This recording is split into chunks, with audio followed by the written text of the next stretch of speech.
Welcome back to the Company of the Cat. Hi. I won't waste any time. I think Euron sees Jon in his visions and thinks they are about him. Let's start by looking at Euron and what we know about him before he started to consume shade of the evening. The Crow's Eye had taken Lord Hewitt's bedchamber along with his bastard daughter. When he entered, the girl was sprawled naked on the bed, snoring softly. Euron stood by the window, drinking from a silver cup. He wore the sable cloak he took from Blacktide, his red leather eye patch, and nothing else. When I was a boy, I dreamt that I could fly, he announced. When I woke, I couldn't. Or so the maester said, but what if he lied? Victarion could smell the sea through the open window, though the room stank of wine and blood and sex. The cold salt air helped to clear his head. What do you mean?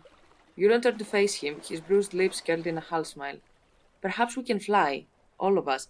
How we will ever know unless we leap from some tall tower. The wind came gusting through the window and stirred his sable cloak. There was something obscene and disturbing about his nakedness. No man truly ever knows what he can do unless he dares to leap. There's the window. Leap. Victarion had no patience for this. His wounded head was troubling him. What do you want? So Euron had a dream when he was younger. This whole story aligns closely with Bran's storyline, as many fans have pointed out. We don't know exactly what happened before he had these dreams. Was he sick? Was it after his baptism and resuscitation? Because these kinds of dreams are typically experienced by people who are closer to death than sleep. They are either fever dreams or dreams during a comatose state. Euron says he asked the Maester, and the Maester told him that it was just a dream, similar to what Maester Luwin said to Bran about his dreams. So, did he ask the Maester during a lesson, or did he inquire because the Maester was treating him due to sickness, an accident, or some other reason? Because the Ironborn do not generally have a favorable opinion of Maesters, but their father Quellon was notably progressive and more in line with typical human behaviors than his sons. He made efforts to reform the way of the Ironborn and integrate them with the rest of the Seven Kingdoms. His reforms included freeing thralls, prohibiting most raving, discouraging salt wives, promoting marriages with mainland houses, and introducing maesters to the Iron Islands. So it's possible that his sons received lessons from maesters, and Euron in particular is easy to imagine as someone who would be very interested in these lessons. From the earlier discussion, it's evident that Euron is highly interested in various forms of knowledge and the opportunities they can unlock. So was it a dream during a not very healthy period of his life? Was he visited by the three-eyed crow, as many people are speculating? The crow appeared in Bran's dreams after his fall, so it's unlikely that if he indeed went to Euron, it was out of nowhere and not because of a near-death experience. We also don't know when this event happened, or if other dreams followed after this one. As prophetic dreams can be diverse and not always involve flying or similar experiences, what we do know is that if this occurred when he was a child, one thing is certain, it had a profound impact on his personality.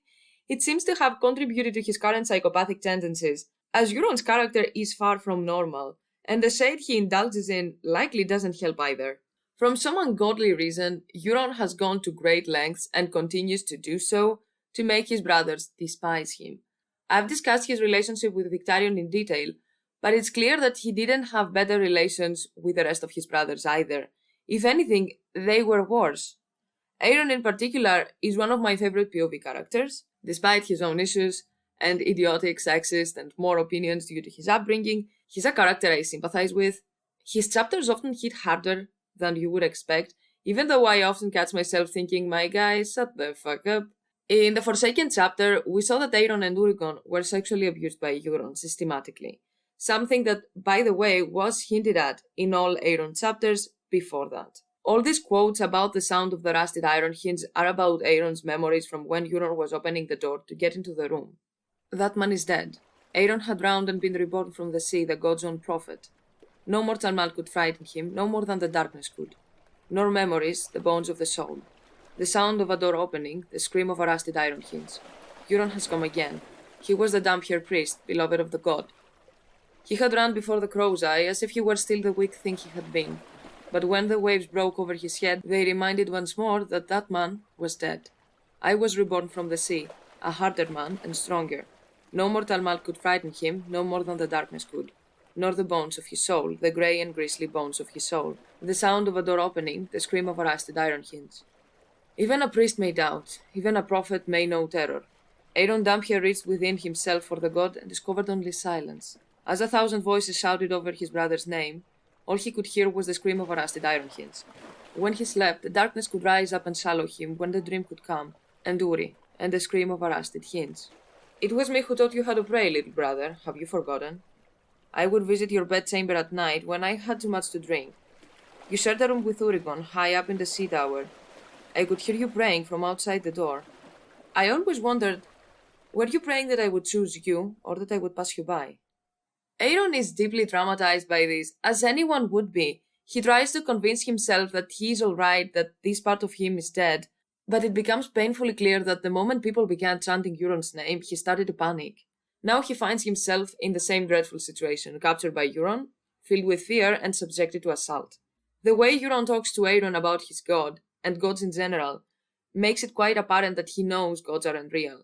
He is pushing the boundaries without any apparent consequences since he had that dream as a child, it seems. If gods are unreal, and people only believe in them out of fear, then what's stopping him from becoming a god himself? He wants people to be afraid of him, deriving pleasure from their prayers born out of fear.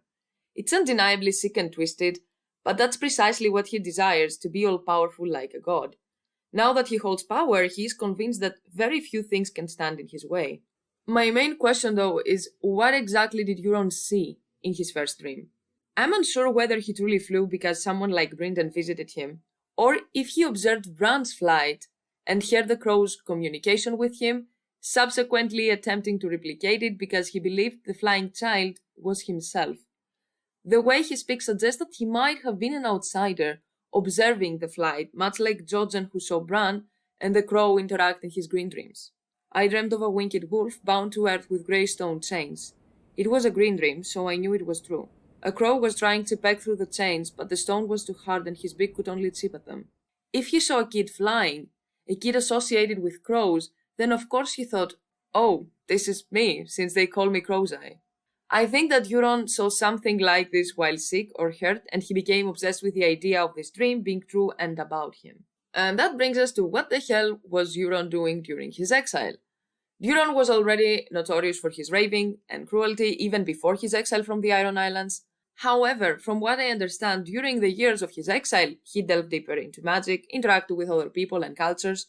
His interest in these matters had been sparked from the moment he had the dream as a child, and through all his extensive traveling, he came to understand that this dream was more than just a dream.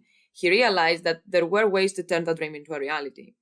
Euron was already intelligent, inquisitive, and cruel with psychopathic tendencies even before his exile, but during this period he learned more about magic and most significantly he began consuming Shade of the Evening. Euron apparently has gone to and pillaged every port city in the known world. From Ib to Ahai, when people see his sails, they pray. At least this is what he claims. I have seen a lot of people in the fandom say he's just saying shit and people believe him, but I don't think that is the case. How much of a gold breaker can he be when he has a magical horn, a Valyrian steel full suit of armor, and has in his possession an unlimited amount of Shade of the Evening? The dude looks way too aware of things to be a fraud. He's cocky and thinks he is the tits, but I don't think he's lying. Maybe he exaggerates about things, but I doubt he's completely lying. The horn you heard I found amongst the smoking ruins that were Valyria, where no man has dared to walk but me. You heard its call and felt its power. It is a dragon horn bound with bands of red gold and Valyrian steel graven with enchantments. The dragon lords of old sounded such horns before the doom devoured them. With these horn iron men I can bind dragons to my will. Euron Crow's-Eye stood upon the deck of silence, clad in a suit of black scale armor like nothing Euron had ever seen before. Dark as smoke it was, but Euron wore it as easily as if it was the thinnest silk. The scales were etched in red gold and gleamed and shimmered when they moved. Patterns could be seen within the metal, whorls and glyphs, and arcane symbols folded into the steel. Valyrian steel, the damn here knew. His armor is Valyrian steel. In all the Seven Kingdoms, no man owned a suit of Valyrian steel. Such things had been known 400 years ago, in the days before the Doom, but even then, they could cost a kingdom. Euron did not lie, he had been to Valyria. No wonder he was mad. I don't think this horn binds dragons, to be honest. Having such a huge horn just for a dragon, from a Valyrian perspective, sounds kinda dumb to me, for various reasons, but Dragonbinder is indeed very magical. He also has a Valyrian steel suit of armor, and I don't think that if there was an armor like that going around, rich and saucy people wouldn't have wanted to add it to their collections. So I really think he found it in the ruins of Valyria and had it adjusted or something, because being forged from something else would require a generous amount of Valyrian steel. Same for the horn. If this thing was somewhere else, rich people would have definitely tried to have their hands on it. Methinks, at least. Even without dragons, an allegedly magical Valyrian dragon horn is a freaking treasure and a show-off piece. The crow's eye sipped from his silver cup. I once held a dragon's egg in this hand, brother. The merest wizard swore he could hatch it if I gave him a year and all the gold that he required. When I grew bored with his excuses, I slew him. As he watched his entrails sliding through his finger, he said, "But it has not been a year." He laughed. "Dragons died, you know." "Who?" "The man who blew my dragon horn. When the maester cut him open, his lungs were charred, as black as soot." Victarion shuddered. "Show me this dragon egg." "I threw it in the sea during one of my dark moods," Euron gave a shrug. Apparently he had a dragon egg too at some point. It is not that hard to find dragon eggs, but hatching them is a different kind of worms altogether. Thing is, even for Euron, yeeting it into the sea because he got pissy sounds weird. And this is only one of the very what the fuck choices Euron made. He also made one in the current timeline. For some inexplicable reason, he gave Dragon Binder to Victarion. If he really thinks that this horn binds you to a dragon, why give it to Vic? Yes, he is mad and thinks Vic is too stupid, but holy moly. Also, his sigil is weird as fuck, for various reasons. But the most important reason for me is the red eye on it. Why red? His covered eye is black. Crowfoot, Theon remembered. An old man huge and powerful, with a ruddy face and a shaggy white beard. He had been seated on a garon clad in the pelt of a gigantic snow bear, its head his hood. Under it he wore a stained white leather eye patch that reminded Theon of his uncle Euron. He'd wanted to rip it off Amber's face, to make certain that underneath was an empty socket, not a black eye shining with malice. We also know that shade of the evening can affect eye color, but like his lips, it would be indigo and not red. Through the indigo murks, you could make out the wizened features of the Undying One to her right, an old man, wrinkled and hairless. His flesh was a ripe violet blue, his lips and nails bluer still, so dark they were almost black. Even the whites of his eyes were blue. So why the hell does he have a red eye? Euron thinks he's gonna be resurrected after his death. He is very much set on this idea of him being closer to a god than a man or a king, and will be back from the grave.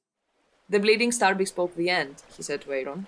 "These are the last days, when the world shall be broken and remade. A new god shall be born from the graves and charnel pits." Then Euron lifted a great horn in his lips and blew, and dragons and krakens and sphinxes came at his command and bowed before him. "Kneel, brother," the crow's eye commanded. "I am your king. I am your god. Worship me, and I will raise you to be my priest."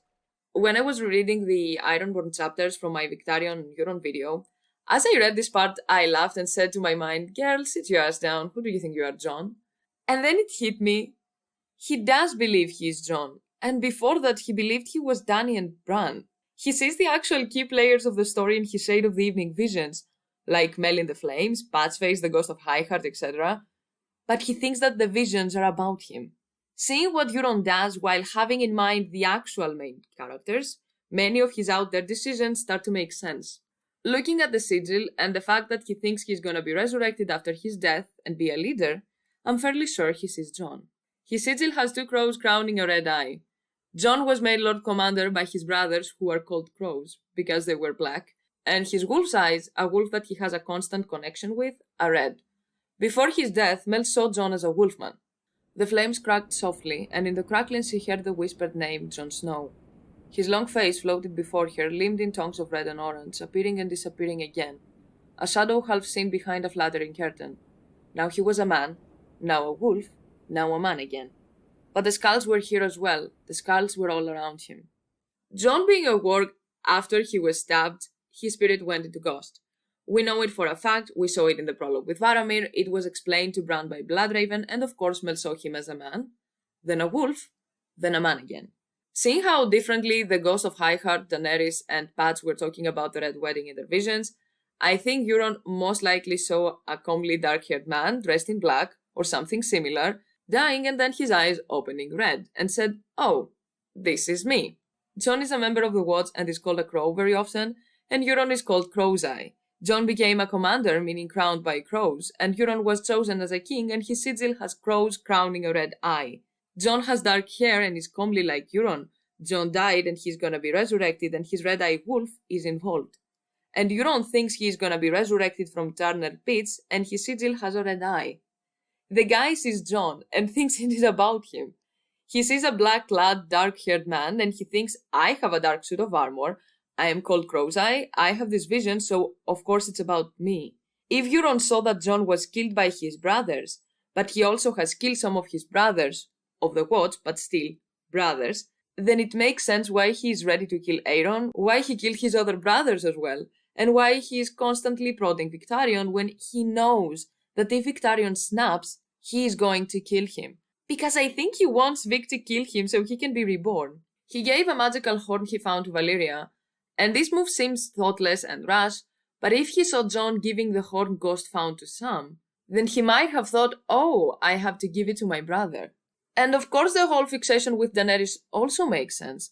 Dany in her House of the Undying visions saw a blue flower growing from a chink in a wall of ice, filling the air with sweetness, which heavily implies this is about Jon and his potential kinship to Daenerys. And let's not forget that if the King Bran bit holds true in the books, especially since it's one of the 3 confirmed plot points from the series, Euron might have been seeing Bran in these visions as well. Bran will likely be a king, but not the typical kind. He will be a Greenseer, war king reminiscent of the kings of old. This means he'll be crowned, closely connected to crows and ravens, and observing the world through the red eyes of the weirwoods. If Euron saw red eyes, like Mel saw in her flames when she saw Bloodraven, a crown, ravens, crows, or something similar in his visions, he might have thought, yep, this is definitely me. That being said, right now I think Euron thinks he is Jon. The parallels are way too many for that not to be the case. He is trying to do whatever he sees in his visions, but his visions are most likely about Jon, not himself. Many people see others in their dreams and visions and do not think they are about them. But taking into consideration Euron's character and personality, it is obvious he is trying to make these visions come true for him. And this isn't just happening with Jon. I think in his dream when he was younger he saw Bran and thought it was about him. Perhaps we can fly, all of us. How we will ever know unless we live from some tall tower. And the same goes for the whole shit with Valyria and the dragon egg. He was seeing Dany. Euron has gone to Ahai, and the other person we know has gone there is Melisandre, and it was there she found the Azor Ahai prophecy. I wouldn't find it weird if Euron heard the same prophecy in Ahai and is trying to make it come true. When the red star bleeds and the darkness gathers, Azor Ahai shall be born again amidst smoke and salt to wake dragons out of stone. I think Euron heard this and tried indeed to wake dragons from stone as he went to Valyria, the place that is indeed amidst smoke and salt, since there is the smoking sea. I don't believe he threw the egg just because. He tried to hatch it somehow in Valyria because the place in the prophecy could easily be interpreted as the smoking and drowned ruins of Valyria, and it didn't work. That's why he didn't tell Victarion that. There he found the horn and the black armor, and in the meantime Daenerys indeed hatched the eggs. So Euron, who at that point drinks almost only shade, saw Jon most likely in whatever sea he is seeing and thought, I am the other one, the one who will be reborn, the one dressed in black with the horn, and I have to marry the mother of dragons. I said it in the video about Victarion and Euron, but Euron's character is destined to fall. Euron's character in the A Song of Ice and Fire is that of a Lazon. He is an impostor who sees himself as greater than he actually is, minus the comedic relief, since the story is not a comedy.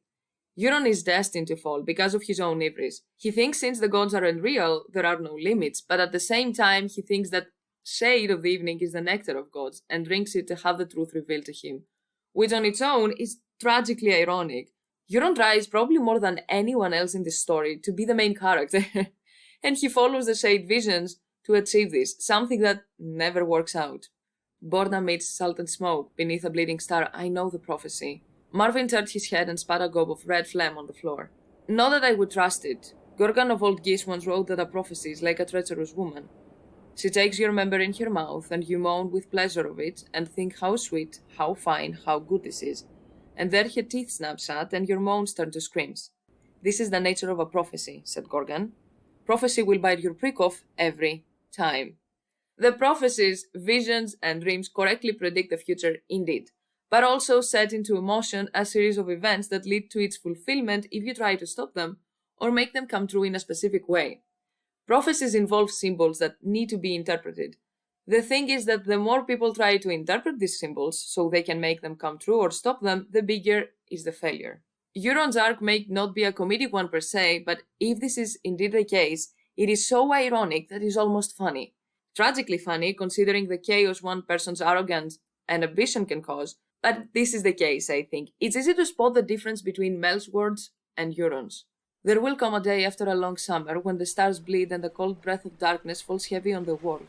In this dread hour, a warrior shall draw from the fire a burning sword, and that sword shall be Lightbringer, the red sword of heroes, and he who clasps it, it shall be Azor Ahai come again, and the darkness shall flee before him. These are the last days when the world shall be broken and remade. A new god shall be born from the graves and charnel pits. Then Euron lifted a great horn to his lips, and blue and dragons and krakens and sphinxes came at his command and bowed before him. Kneel, brother, the crow's eye commanded. I am your king. I am your god. Mel believes in stopping the darkness so that the hero can save the world, but Euron thinks the world must be broken so he can remake it to his own likeness.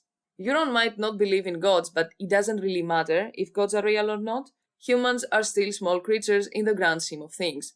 If someone behaves violently, recklessly, arrogantly, and insultingly toward the natural and moral rules, the laws of the state, in an overestimation of his abilities and power, exactly what Euron does, they are considered to have committed hubris. This means behaving as if trying to transcend the moral nature and becoming a god, thereby insulting and angering the gods. Even if gods are not real, this is a universal pattern. The whole philosophy is wrapped within a religious mantle to gain respect, a greater power, and timelessness. But in reality, it is about the law and structure of human nature and aims at the balance and harmony of human life. So I'm waiting for the end of Winds, because as I said, I doubt we will get rid of Euron before its end, and Victarion to restore the natural order with the Holy Iron Fist. And this is it pretty much. I think Euron sees Jon, Bran, Dany, and thinks it's about him, and I find this hilarious, to be honest. Write down below what you think as well as your theories. If you enjoyed this video, like and subscribe too if you haven't already. The next video is gonna be one about Ironborn, Andals, and Valyrians, and until then, bye!